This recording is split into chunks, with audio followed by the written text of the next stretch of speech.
అర్నబ్ గోస్వామి ఈయన గురించి మీకు తెలిసే ఉంటుంది, ఎందుకంటే ఆయన సీనియర్ జర్నలిస్ట్ అనమాట. నిజంగా చెప్తున్నా, ఈరోజు ఆయన తీసుకున్న స్టాండ్ చూస్తే నిజంగా మత్తుపోవాల్సిందే అందరికీ. ఎప్పుడు బీజేపీకి వంత పడుతూ ఉండే ఈయన ఈరోజు బీజేపీకి అగెనిస్ట్గా మాట్లాడడం నేను ఫస్ట్ టైం చూస్తున్నా. What did the BJP manifesto say? They promised so much. Now they are saying, sorry, but 10 months are not enough to do anything. But they promised in their manifesto something else. They said, and I quote, the BJP is committed to creating a pollution-free Delhi and cleaning up the Yamuna River. ఎందుకంటే ఢిల్లీలో జరిగిన ఎన్నికల manifesto దగ్గర నుంచి ఆరావళి పర్వతం ఏదైతే ఇప్పుడు issue జరుగుతుందో దాని గురించి, బంగ్లాదేశ్ హిందూ ఇష్యూ ఏదైతే జరుగుతుందో దాని గురించి నిలదీసి అడగడంలో మాత్రం నిజంగా చెప్తున్నా, ఈ స్టాండ్ తీసుకోవడం మాత్రం చాలా గొప్ప విషయం.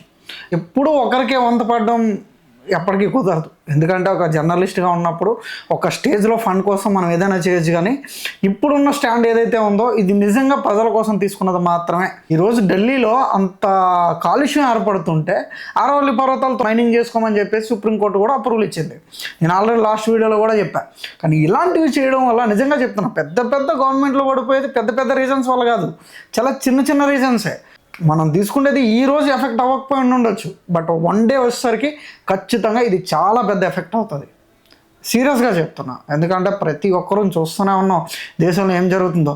ప్రతి రాష్ట్రంలోనే బీజేపీ వచ్చింది కదా అని చెప్పి ఏది చెప్తే అది నడుచుకుంటూ పోతుంది అంటే చాలా తప్పు. ఢిల్లీలో కేజ్రీవాల్ ప్రభుత్వం ఉన్నంతకాలం పొల్యూషన్ పొల్యూషన్ పొల్యూషన్ అని చెప్పి పెద్ద పెద్ద మాటలు చెప్పారు నాయకులందరూ. కానీ ఈరోజు బీజేపీ వచ్చిన తర్వాత పొల్యూషన్ అంతా ఏడవైంది, పోలేదా? అంతకంటే ఎక్కువ ఉంది ఇప్పుడు పొల్యూషన్. అయితే దానికి తోడు వీళ్ళు తీసుకునే నిర్ణయాలు చూస్తుంటే రేపు మాపు పూర్తిగా పడిపోయేటట్టే ఉంది గవర్నమెంట్ మొత్తం. బట్ ఇది చాలా రాంగ్. అన్ని విషయాలు తెలుసుకొని ముందుకెళ్తేనే బీజేపీ అయినా కాంగ్రెస్ అయినా ఎవరైనా కూడా, నిజంగా చెప్తున్నా, ఎలాంటి విషయాలు జరిగినప్పుడే మనం కూడా ముందుకు వచ్చి మాట్లాడితే ఈ విషయం మీద చాలా క్లారిటీ అయితే ఉంటుంది. ఇలాంటి మరిన్ని వీడియోస్ అయితే మన ఛానల్ వస్తున్నాయంటే ఎవరికైనా నచ్చితే సబ్స్క్రైబ్ అయితే చేసుకోండి. And thanks for watching. By by now. నమస్తే.